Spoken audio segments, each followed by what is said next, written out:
Hey, what's going on, guys? Deviant Dario here. Infinite One.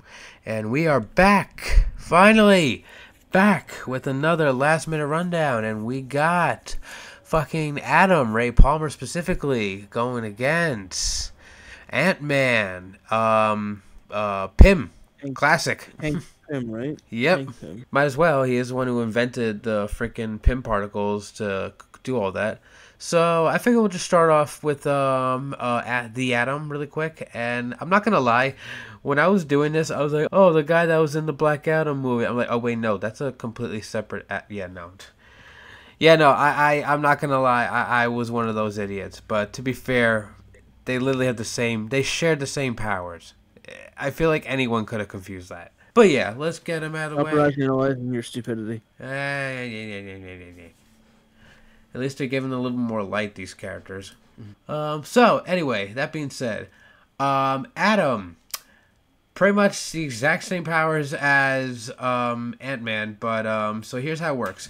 How he got his powers is a little bit more particular and just more batshit crazy. So one day, the scientists just found out that there was a piece of a white dwarf star that just fell from the sky, and like any sane scientist with a bachelor's degree, he decided to pick it up and just mess around with it, and he found out that he can craft lens from it, and he's able to use that said lens and concentrate the power from it, and anything he zaps it with shrinks. But with one slight little problem, they would also go kaboom. And so I was like, okay, so this is dangerous. Maybe I shouldn't use this. And so the next thing he does is, let me go on a trip with my friends and everything will be fine. Everything isn't fine, and it leads to the point where he is trapped and he has to get in a small hole. And the only way he could fit in it is if he shrinks himself. But if he were to Giggity. shrink himself, then he might explode. So he knowing the risk, he decided to go for it, and he uses the power on himself. He was able to get through and able to get out on the other side and make a way out open for his friends to free themselves. And here's the thing, he didn't explode. For some reason, his material, that basically whatever he's made of, that's different from every other object that he tested on, prevents him to exploding and allows him to resort back to normal form after a while. So he was able to utilize his power and put into a special belt and a special suit because superheroes, and was able to use that power ever since to alter his size by controlling the atoms. And it's insane, which is just a fucking belt from a white dwarf star. So, that being said, his strength is no different regardless what size he is. Is he big or small, it's literally the exact same amount of strength from a normal person. Same as Ant-Man. Um, and he is one of the lucky few to actually get his own power ring. Like the Green Lantern, but in this case, Indigo. So I'm not gonna lie, Indigo was a bit of a weird one to look up on. Don't even ask me what their source of power So, goes off of. All I know is that they are capable of recharging it a little bit different than other cores. Instead of using like a lantern or like a special battery core, they actually use a special staff. And apparently, if they're near other ring users, they can actually siphon off the energy and use the same powers as them. That being said, the rings is pretty much similar as any of the other ones. It's based off imagination, but in this case, this one actually does give them the ability to fly, where not all of them do. But so they're definitely one of the lucky ones.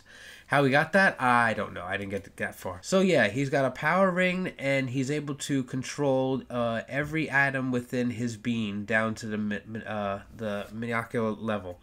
And yes, he has got himself lost into not the quantum verse, but in this case the nanoverse, because there had to be just a slight difference. Just a slight difference. It's okay. But luckily he was able to get out of there and did lose a hand at some point during the fight, but was able to have it reattached, so everything's good there. Yay! Aside from hand-to-hand combat and learning a little bit of judo on the side, because why the hell not? He's a master in swordsmanship, which he learned from Catarthians. Catarthans, excuse me.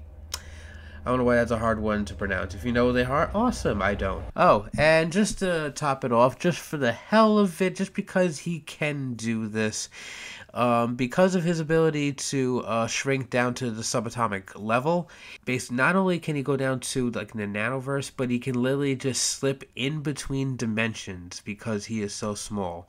To the point where, hypothetically speaking, he can travel around through the multiverse at will. Because why the fuck not? So I don't know how that's going to favor him in battle, but I have a feeling he's definitely going to have a lot more control of the situation compared to Ant-Man. But that's about it on him.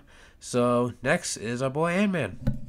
And this Ant-Man is not, the Paul Rudd version that we know and love, because we feel like we have a lot more to work with Hank Pym's version of Ant-Man, which, let's be honest, is probably a lot better.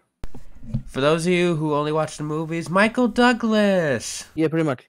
Let's see here. Ant-Man, Giant Man, Goliath, Yellow Jacket, and the Wasp. Known as Earth's scientist supreme, decreed by eternity. One of the founding members of the Avengers, creator of Pym particles and Ultron. Yeah, that wasn't Tony Stark. The movies they said it was Tony, but in the original comics, it was him. Anyway, he can shrink down to, again, subatomic level. The quantum verse, quantum mania, whatever. If you watch the movie, it's the same thing, but Hank, his body is actually able to produce Pym particles naturally. How he did that, I have no idea. Really? So not even with the suit? It actually is off his body? Yeah, his body is able to naturally produce Pym particles. Interesting. That is a new one. So instead of, having to have that little tiny vial, he can make them himself. So he's not limited to how many times he can shrink and grow. He's a skilled martial artist and a super genius. He's a very well-known hacker and very good at hacking. I'm not gonna go through the tag potency because it differs between him shrinking and going gigantic, as he explained to Paul Rudd's Ant-Man, where you don't want to punch too hard, you'll kill somebody, or you don't want to punch too light, you're not going to hit him at all, kind of thing. Again, his lifting strength varies by size. It's very inconsistent, but it's consistent at the same time. I will admit, in comparison of all the Ant-Man, he's definitely more in tone with the actual ants, like the other bugs. He can manipulate ants, and I'm trying to find. I read somewhere that he can create like Pym pockets, which are like dimensional like areas that he can create. Okay, so he can do something similar to Adam's little dimensional hopping. So I don't know if that's similar to multiverse travel, but it's still dimensional travel in a certain aspect. So interesting. Pocket realities. I'm sorry. He can create Pym pockets, which are shrunken portions of time and space that are linked to different points in time-space, effectively allowing for teleportation and time travel. Oh no! Oh, that makes sense. It was right there. So Endgame. What'd you say? So basically, Endgame. Yes and no. Well, the comic book had, obviously they had their version, and the movie had to have an altered version, but that's basically what they were copying. Yeah, that's probably where they got the concept of the time travel. Yeah. And then, his standard equipment, the Ant-Man suit, the helmet, the particles. And I believe you said, I know they did in the What If, but did he actually use the Yellow Jacket suit at one point? It says that he did. That's pretty cool.